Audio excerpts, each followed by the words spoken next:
Hello everyone, I'm Ishan Sharma and I welcome you all to my channel VittSaar. Today we are going to discuss on a topic you might have probably heard a lot about, which is mutual funds. So, what are mutual funds? In simple terms, think of it as a shared pool of money collected from many different investors just like you and me.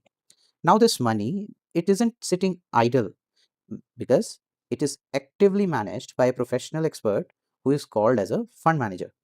Now, the fund manager's job is to grow this pool of money which many investors have invested into. Okay. So, there is a very important concept that might be a bit confusing, especially for beginners. When you invest, you are not investing in a mutual fund. That is, when you are investing your money, it is not getting invested in a mutual fund.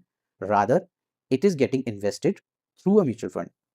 To explain it a bit simple ways, you can think the mutual fund like a vehicle that carries your money to its actual destination. So it picks up the money from you and drops it at its destination. Now, what are these destinations which we are talking about? The fund manager takes this pooled money and invests it in different types of securities. So, depending on the fund, your money could go into equities, which simply means shares of companies, bonds, which is a separate asset class, which is a debt asset class, then money market instruments, which is also a debt asset class, or even physical assets like gold, silver, and real estate. Now, because there are so many places to invest, our market regulator, SEBI, has organized mutual funds into five broad categories.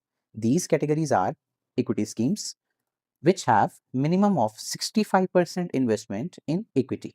So, what is equity? As I told earlier, equity schemes are those which will be investing 65% of your money, which is the minimum value. So at least 65% of your money will be invested in equity.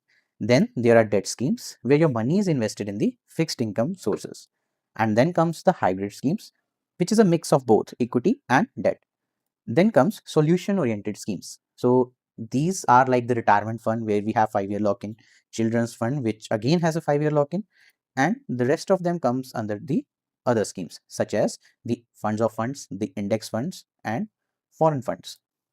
Now, coming to what we'll be discussing today, we'll be discussing the types of equity mutual funds based on the market cap allocation.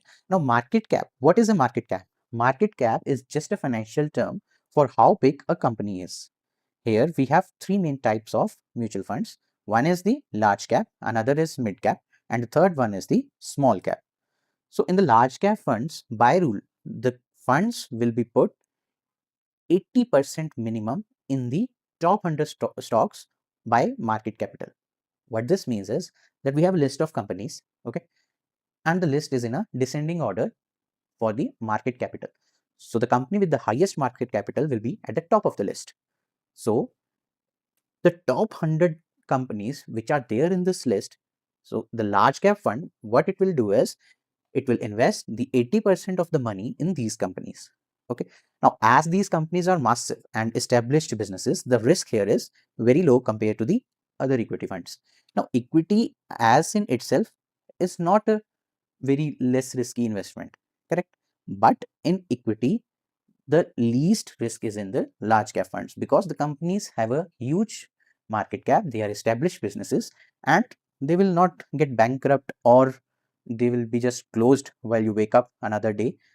That will happen in a very rare occasion. And also, you're not investing in just one company, you are investing in the pool of these companies. Okay, so minimum 80% allocation will be in these companies. That is why it has the least risk among the equity funds.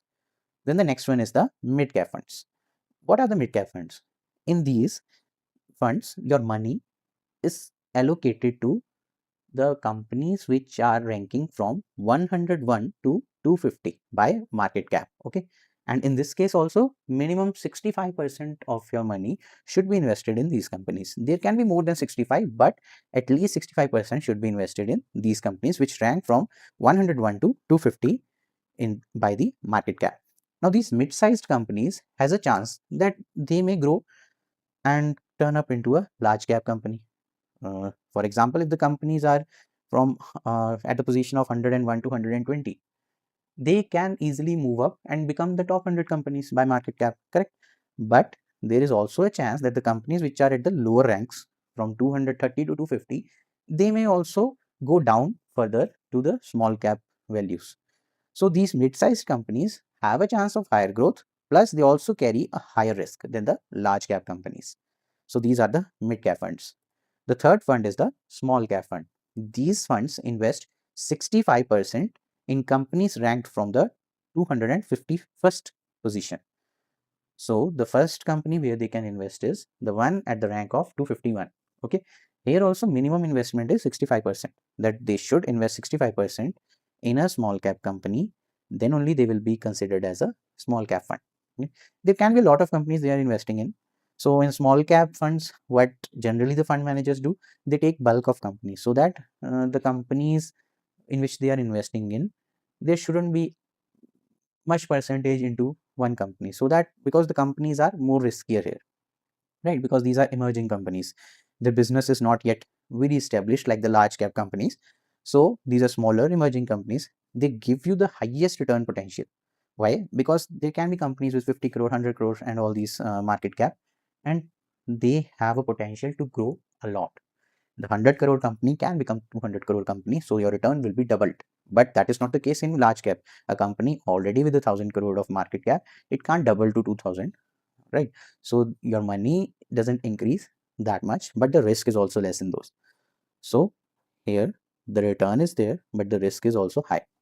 So in a nutshell, what we can say is that the large cap companies give the least return, but the risk is also less. So the returns in India for large cap company investment will be around 12%, 12 to 13%. In mid cap, it is generally 12, 13% to 15%. And in small cap, it is 15 to 18%. But you should remember that this is for long term investing. In large cap, you have to invest more than 5 years. In mid cap, around 8 to 12 years. And in small cap, around 15 years. So just to minimize the risk for small cap, you have to invest for 15 years. Okay. So if you want high return, then long-term investment and also diversification is very much required. So this is the conclusion which I was coming up to, that understanding financial investment options and strategies is crucial for achieving your financial goals. What that means is that before investment, you should know how much you can invest, how much risk you can take, what are your goals. So depending on all these things, you can consider a very aggressive portfolio, a moderate portfolio, or a conservative portfolio. And diversification and long-term planning is a must if you want your wealth to grow and also get a financial stability. Okay. So in the other videos which I will put in coming weeks, we will discuss about other types of mutual funds. Right now we talked about large cap, small cap, mid cap. After that, there will be a video on where these funds are mixed, and then there is a multi-asset fund, flexi cap fund, large and mid cap fund. So there are many funds. These are the starting funds which we discussed today, in which the money is invested according to the market cap of the companies. So thank you all for seeing this video, watching this video till the end, and please like, subscribe and click the bell icon so you get notified about the next video. Thank you.